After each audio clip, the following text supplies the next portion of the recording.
Delhi air pollution பிரச்சனை வந்து உச்சகட்டத்துக்கு போயிடுச்சு அப்படின்னு தான் சொல்லணும். தெருவில் இறங்கி போராட ஆரம்பிச்சிட்டாங்க. இந்த இஷ்யூ பற்றி பார்க்கும்போது இது டெல்லிக்கு மட்டும் பிரச்சனை இல்லை, நம்ம சென்னைக்குமே ஒரு பெரிய பிரச்சனை தான் நினைக்கிறேன். எதனால் ப்ரொடெஸ்ட் பண்ணுறாங்க, எதனால் இது இவ்வளோ பெரிய பிரச்சனை ஆச்சு அப்படின்ற மாதிரி இந்த வீடியோவில் பார்ப்போம். டெல்லியில் ஏர் பொல்யூஷன் இருக்குது, நம்ம எல்லாருக்குமே தெரியும். அது எந்த அளவுக்கு ஆபத்தான விஷயம் நிறைய பேருக்கு தெரியாமல் இருக்கும். அதனால் வந்து அதை பற்றி சொல்கிறேன். ஏர் பொல்யூஷனை பொறுத்த வரைக்கும் AQIன்னு ஒன்று இருக்குது, ஏர் குவாலிட்டி இண்டெக்ஸ்ன்ட்டு. அது ஒரு ஸ்கேல் மாதிரி இருக்கும். 0 to 50 வந்து குட்னு சொல்லுவாங்க, 50 to 100 வந்து மாட்ரேட்னு சொல்லுவாங்க, 100 to 150 வந்து புவர்னு சொல்லுவாங்க, 150 to 200 வந்து அன்ஹெல்த்தின்னு சொல்லுவாங்க, 200 to 300 வந்து சிவியர்னு சொல்லுவாங்க, 300 ப்ளஸ் வந்து டேஞ்சரஸ்ன்னு சொல்லுவாங்க. அந்த ஸ்கேலே வந்து 0 to 500 வரைக்கும் தான் இருக்குது. ஆனால் டெல்லியில் இந்த மாதம் மட்டும் அது 700 ப்ளஸ் போயிடுச்சு. அந்த அளவுக்கு டேஞ்சரான ஒரு விஷயம். அதை எப்படி சொல்லலான்னா, இப்போ டெல்லியில் ஒரு குழந்தை பிறக்குதுன்னா அந்த குழந்தை பிறந்த ஃபஸ்ட் டே வந்து 20 சிகரெட்டு பிடிக்கிறதுக்கு சமமாக. இப்போ சராசரியாக ஒரு மனுஷன் 80 வயசு வரைக்கும் வாழ்கிறானா, இப்போ டெல்லியில் வாழ்கிறவன் வந்து 71 வயசு வரைக்கும் தான் வாழ்வான். 9 வருஷம் ஏர் பொல்யூஷனால் பாதிக்கப்படும் அப்படின்ற மாதிரி சொல்கிறாங்க. இந்த ஏர் பொல்யூஷன் மூலிமா சடன் ஹார்ட் அட்டாக்கு, ஸ்ட்ரோக்கு அந்த மாதிரிலாம் வருன்றாங்க. நிறைய ரெஸ்பிரேட்டரி ப்ராப்ளம் வருன்றாங்க. பிரெயின், லங்ஸு, ஐஸு அந்த மாதிரி நிறைய பிரச்சனை இதால் வருன்றாங்க. அந்தளவுக்கு ஒரு சீரியஸான இஷ்யூ. சரி, டெல்லி வந்து நார்மல் டேஸில் 400 ப்ளஸ் இருக்கும், ஏதோ பீக் டைமில் வந்து 700 கிட்ட போகுதுன்றாங்க. சரி, சென்னையில் எவ்வளோ இருக்குன்னு செக் பண்ணி பார்த்தேன். இன்றைக்கி வந்து சென்னையோட ஏர் குவாலிட்டி வந்து 157 அந்த மாதிரி இருக்குது.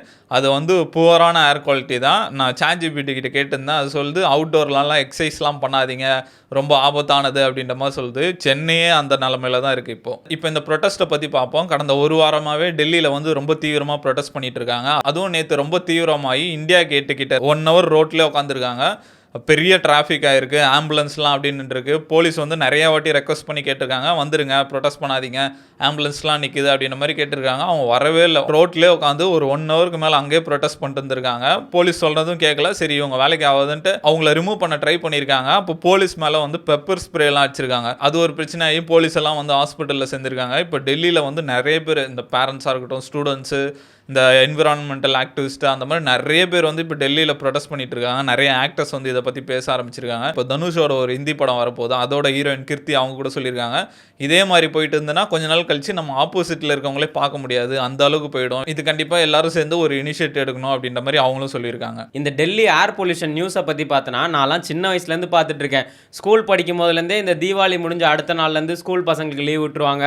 வண்டிலாம் ஹை பீம் லைட்டை போட்டுட்டு மாஸ்க்லாம் போட்டு சுற்றிட்டு இருப்பாங்க. சின்ன வயசுலேருந்து பார்த்துட்டு இருக்கோம். கண்ட்ரோல் பண்ணுறேன் தான் சொல்கிறாங்க தவிர்த்து யாரும் கண்ட்ரோல் பண்ண மாதிரி தெரில. அங்கே இருக்க கவர்மெண்ட்டோட ஒரு ஃபெயிலியராக கூட இருக்கலாம். அது இல்லாமல் மக்களுமே இதுக்கு சப்போர்ட் பண்ண மாட்டேங்கிறாங்க. கவர்மெண்ட்டால் மேக்ஸிமம் என்ன பண்ண முடியும், மரம் வைக்கலாம், ஏர் பியூரிஃபையர் வைக்கலாம், இல்லைனா வந்து லோ எமிஷன் வண்டிலாம் கொண்டு வரலாம். ஆனால் மக்களுமே இதுக்கு சப்போர்ட் பண்ணணும். அங்கே இருக்க விவசாயமே பார்த்தோன்னா தீபாவளி முடிஞ்சதுக்கப்புறம் அவங்க ஒரு பண்டிகையாக அவங்களோட அந்த வைக்கோல்லாம் போட்டு எரிக்க ஆரம்பிச்சிருவாங்க. மக்கள்லாம் பட்டாசு வெடிக்க ஆரம்பிப்பாங்க. எப்போவுமே இந்த தீபாவளிக்கு அப்புறம் தான் பார்த்தா இந்த பொல்யூஷன் அதிகமாக இருக்கும். இப்போ கவர்மெண்ட்டுமே நிறைய ஆக்ஷன்ஸ் எடுத்தாங்க. இப்போ கூட ரீசெண்டாக க்ளவுட் சீடிங்லாம் ட்ரை பண்ணி பார்த்தாங்க. அதில் ஒரு 5 ட்ரையல் பண்ணலான்னு சொல்லியிருந்தாங்க. ஃபஸ்ட்டு ஒரு ட்ரையல் பண்ணி பார்த்தாங்க, ஓகே இது ஒர்க் அவுட் ஆகும் போலன்ட்டு அக்டோபர் 28 2 ட்ரையல் பண்ண போகிறோம், அதில் மழை வந்துருன்ற மாதிரிலாம் எதிர்பார்த்து பண்ணாங்க. ஆனால் அது அட்டர் ஃபெயிலியர் ஆகிடுச்சு. அதுக்குமே எக்ஸ்பர்ட் என்ன சொன்னாங்கன்னா, டெக்னாலஜியர் ஃபெயிலியர் இல்லை, டெக்னாலஜிலாம் கரெக்டாக தான் இருந்தது, நாங்கள் எக்ஸ்பெக்ட் பண்ண அளவுக்கு க்ளவுட் இல்லை. இந்த மாதிரி க்ளவுட் சீடிங்லாம் பண்ணணும்னா மினிமம் க்ளவுடில் பார்த்தோன்னா ஒரு 50% மாய்ஸ்டர் இருக்கணும். நம்ம ட்ரை பண்ணும்போது வெறும் 12% 15% தான் இருந்தது, அதனால தான் மழை வரல அப்படின்ற மாதிரி இப்போ அந்த டெஸ்ட்டுமே ஃபெயில் தான் ஆயிடுச்சு. இந்தியாவை பொறுத்த வரைக்கும் இந்த ஏர் பொல்யூஷன்ன்றது வந்து ஒரு மிகப்பெரிய பிரச்சனை. ஆனால் இவ்வளோ நாள் வரைக்கும் எப்படி அவனுக்குமே இதை பற்றி தெரியாமல் இருந்தது அப்படின்ற மாதிரி தெரில. வேர்ல்டில் வந்து ஒரு சர்வே பண்ணியிருக்காங்க 100 மோஸ்ட் பொல்யூட்டட் சிட்டியில். அதில் 94 சிட்டி வந்து இந்தியாவுக்குள்ளே இருக்குது. அந்த அளவுக்கு பொல்யூஷன் அதிகமாகிடுச்சு. இன்னும் இப்போ தான் வந்து இதெல்லாம் இருக்கா அப்படின்ற மாதிரி பார்த்துட்டு இருக்கானுங்க. இன்னதான் ஏர் பொல்யூஷன்ன்றது வந்து இந்தியாவிலே ஒரு மிகப்பெரிய பிரச்சனையாக இருந்தாலும் டெல்லியில் ரொம்ப ஒஸ்ட்டாக இருக்குது. அதுக்கான காரணம் என்னன்னு பார்ப்போம். ஃபஸ்ட்டு என்ன சொல்கிறாங்கன்னா, அது வந்து ஜியாகிரபிக்கல் பவுல் மாதிரி இருக்குது அப்படின்னு சொல்கிறாங்க. இப்போ நம்ம சென்னை எடுத்துக்கிட்டோன்னா நம்மளும் அந்த அளவுக்கு டேமேஜ் பண்ணிட்டு தான் இருக்கும். ஆனால் கொஞ்சம் ஸ்பேஸ் இருக்குது, கடல் இருக்குது, அதனால் வந்து அந்த வெளியே போகிறதுக்கான ஸ்பேஸ் இருக்குது. இதுவே டெல்லியை பொறுத்துக்கிட்டால் அது ஜியாகிரபிக்கல் பவுலுன்றாங்க. டெல்லிக்கு மேலே வந்து ஹிமாலயாஸ் இருக்குது, இந்த சைட்லலாம் மவுண்டன்ஸ் இருக்குது. அதனால் வந்து அது ஒரு பவுல் மாதிரி இருக்கிறதுனால அங்கேருந்து வெளியே போக கஷ்டமாக இருக்குது அப்படின்ற மாதிரி சொல்கிறாங்க. இது மட்டும் இல்லாமல் இதுக்கு நிறைய காரணம் இருக்குது. டெல்லியில் வந்து அதிக வெஹிக்கல்ஸ் இருக்குது. கிட்டத்தட்ட 1 கோடிக்கு மேலே ரிஜிஸ்டர் வெஹிக்கல்ஸ் இருக்குதுன்னு சொல்கிறாங்க. அது வந்து சென்னை, மும்பை அதெல்லாம் விட அதிகமான வெஹிக்கல்ஸு. அதுலேருந்து வர நிறையா எக்ஸாஸ்ட் அந்த மாதிரிலாம் இருக்குது. அது மட்டும் இல்லாமல் அங்கே பக்கத்தில் இருக்க ஹரியானா அந்த மாதிரி இடத்துலலாம் கூட இந்த விவசாயிங்க அவங்க அறுவடை முடிச்சுட்டு அந்த வைக்கோல்லாம் கொளுத்துவாங்க. அது வந்து இங்கே வந்து நின்றோம் அப்படின்ற மாதிரி சொல்கிறாங்க. அதுக்கப்புறம் டெல்லியில் வந்து தொடர்ந்து நிறைய கன்ஸ்ட்ரக்ஷன்ஸ்லாம் நடந்துட்டுருக்கு. அதோட எஃபெக்ட் என்னன்னு நம்மளே சென்னையில் பார்க்க முடியும். இந்த மெட்ரோ அது இதுன்னு ஒர்க் போயிட்டுருக்கு. இப்போ நம்ம எங்கேயாவது வெளியே போகிறோம் அப்படின்ட்டு ஃபோனில் மேப் வச்சுட்டு போனால் ஒரு ½ hour டிரைவ் தான் இருக்கும்.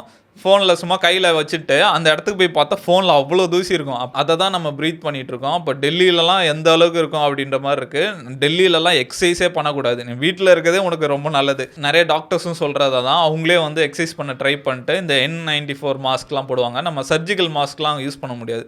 N94ன்றது வந்து 94% வந்து ஏரை பியூரிஃபை பண்ணும் அப்படின்ற மாதிரி சொல்லுவாங்க.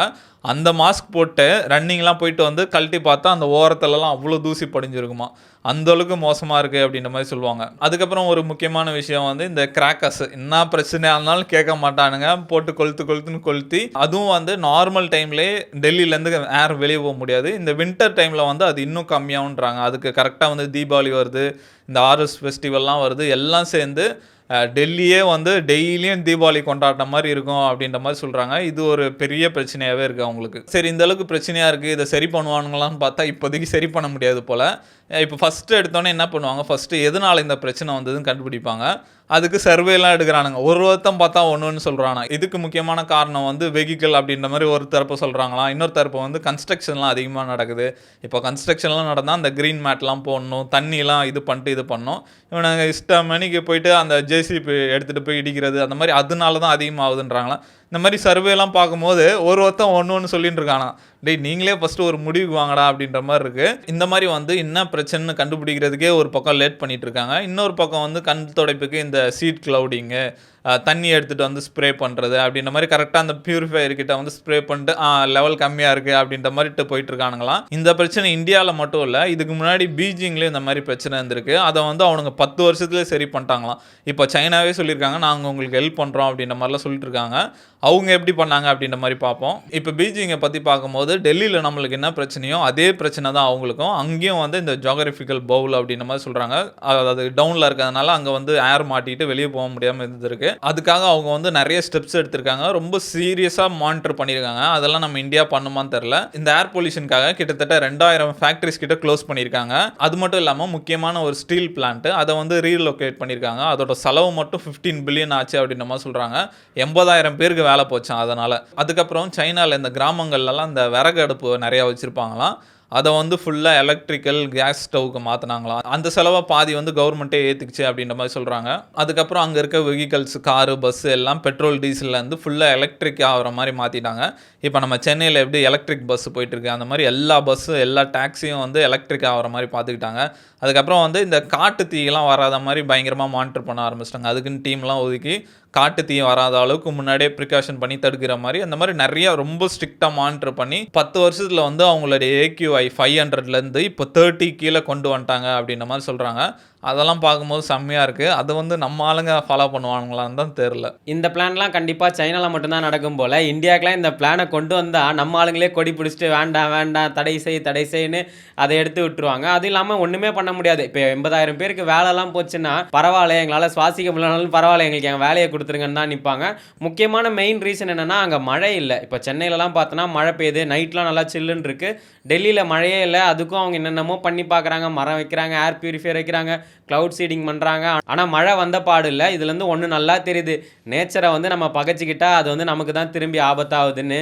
இங்கேயும் பார்த்தோன்னா மெட்ரோ பண்ணி அந்த பண்ணி இந்த பண்ணின்னு மரத்தெல்லாம் அசால்ட்டாக நம்ம சின்ன வயசுலேருந்து பார்த்துருப்போம். இந்த மரம்லாம் இத்தனை வருஷம் இருக்குடான்னு பார்த்தா அலேக்கா அதை அடிச்சு நவுத்திட்டு ரோடு போட்டு போகிறாங்க.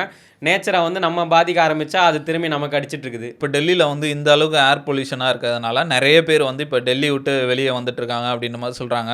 அது மட்டும் இல்லாமல் அங்கே இருக்க ஆஃபீஸ் எல்லாமே வந்து 50% தான் ஆஃபீஸ்க்கு வரணுமா, 50% வந்து ஒர்க் ஃப்ரம் ஹோம் தானா, அந்த மாதிரி கொண்டு வந்துட்டாங்க. இப்போ எதுவுமே பண்ண முடியாது போல் டெல்லியில், அந்த மாதிரி ஆயிடுச்சு. இன்னொரு இன்ட்ரெஸ்டிங்கான விஷயம் கேள்விப்பட்டேன். நம்ம எப்பவுமே ட்ரிப்பு போவோம், மைண்டு வந்து பீஸ்ஃபுல்லாக இருக்கணும், இந்த ஒர்க் என்விரான்மெண்ட்லேருந்து வெளியே போனோம் அப்படின்ற மாதிரி ட்ரிப்பு போயிட்டு வருவோம், ஏதாவது மலைக்கு அந்த மாதிரிலாம். அந்த மாதிரி வந்து இப்போ டெல்லியெலாம் வந்து ட்ரிப்பு போயிட்டுருக்காங்களாம். எதுக்குன்னா உடம்ப வந்து டீடாக்ஸ் பண்ணோம் அப்படின்ற மாதிரி. எந்தெந்த ஊர்லலாம் ஏர் குவாலிட்டி இண்டெக்ஸ் வந்து 50 கீழே இருக்கும் அந்த மாதிரி ஊருங்களை செலக்ட் பண்ணி போயிட்டு வராங்களாம். சரி, நல்லா இருக்கே. தமிழ்நாட்டில் எந்த ஊர் கம்மியாக இருக்குதுன்னு பார்த்தா தமிழ்நாட்டில் ஒரே ஒரு ஊரில் தான் 50 கீழே இருக்குது. ஊட்டியில் மட்டும்தான் ஏர் குவாலிட்டி இண்டெக்ஸ் 50 கீழே இருக்குது. சரி, நெக்ஸ்ட் ட்ரிப்பு அங்கே தான் போடணும் போல். போயிட்டு கொஞ்ச நாள் டீடாக்ஸ் பண்ணிட்டு தான் வரணும் போல். நீங்கள் இந்த டெல்லி ஏர் பொல்யூஷனை பற்றி என்ன நினைக்கிறீங்க? அதே மாதிரி நம்ம சென்னைக்கு ஃப்யூச்சரில் இந்த மாதிரி ஏர் பொல்யூஷன் வருமா, இல்லை நம்மலாம் வந்து சேஃப் தப்பிச்சிரும்னு நினைக்கிறீங்களான்ட்டு கமெண்ட்டில் சொல்லுங்கள்.